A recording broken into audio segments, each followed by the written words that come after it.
ពិតជាអស្ចារ្យខ្លាំងណាស់មើលវីដេអូនេះអាចជួយឲ្យលោកអ្នករកស៊ីមានបានដោះបំណុលគេអកំពុងតែជោគជ័យជួយមនុស្សរួមលោកសុកមនឹកស្មារតីរាជនីត្បូង TH ត្រូវបានម្ចាស់ brand សាប៊ូកក់ Felix ម៉ាក់អូនភូជាអ្នកជោគជ័យតស៊ូរកស៊ីជាមួយស្វាមីតាំងពីបាតដៃទទេរហូតមានភូមិគ្រឹះដ៏ធំស្កឹមស្កៃទប់ចិត្តមិនបានចេញវីដេអូបើក៏កាយធាតុពិតប្រលះចាយ TH តិចទីគ្មានសល់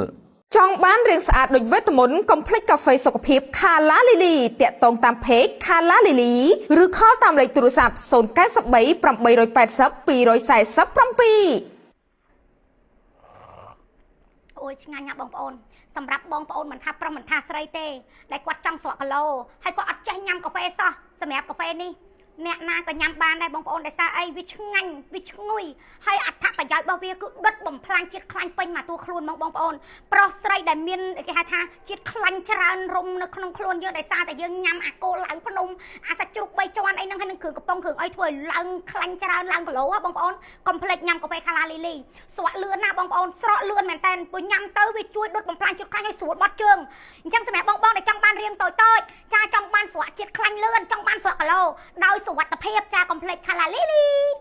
ពីមួយថ្ងៃទៅមួយថ្ងៃលោកស្រី Gage Im ដែលមានរហស្សនាមថារាជនីត្បូងកំពុងតែទទួលបានការគាំទ្រយ៉ាងខ្លាំងពីសំណាក់អតិថិជនទាំងក្នុងនិងក្រៅប្រទេសបន្ទាប់ពីលោកស្រីមានវត្ថុមង្គលជាច្រើនប្រភេទសម្រាប់លើករាសីជួយរកស៊ីមានបានដាក់តាំងក្នុងផ្ទះជាដើមជាមួយគ្នានោះផងដែរនាពេលកន្លងមករាជនីត្បូងរូបនេះក៏ធ្លាប់បានបញ្ជាក់ផងដែរថាធម្មពលត្បូងគឺជួយអ្នកណាដែលគាត់ខំប្រឹងរកស៊ីស្រាប់ហើយគាត់ខំណាស់នៅតែមិនសល់អ្វីគឺសល់តែបំណុលប៉ុន្តែមនុស្សភាគច្រើនក្រោយបានប្រើប្រាស់វត្ថុមង្គលរួចមកទឹកមុខស្រស់ស្រាយសប្បាយចិត្តមានហុងស៊ុយដូចជាធម្មពលត្បូងបញ្ចេញមហិទ្ធិឫទ្ធិជួយអញ្ចឹងរហូតទទួលបានផលពិតដែលអ្នកខ្លះរកស៊ីលក់កាន់តែដាច់អ្នកខ្លះទៀតទទួលបានផ្ទះវិឡាលុយឡានថ្មីលេងជំពាក់គេទាំងអស់នេះកាត់ឡើងហាក់បីដូចជាមានអភិនិហាកាត់ឡើងពិតប៉ុន្តែអ្វីដែលកាន់តែគួរឲ្យចាប់អារម្មណ៍ខ្លាំងបំផុតនោះលោកស្រី Gage Im ហៅរាជនីត្បូងបានចេញស្កាប់អំបិលដែលផ្សំឡើងពីអំបិលភ្នំហិមាល័យងាយស្រួលសម្រាប់អតិថិជនដែលគាត់ជាវយកទៅប្រើប្រាស់មានប្រយោជន៍រហូតនឹកស្មារតីដល់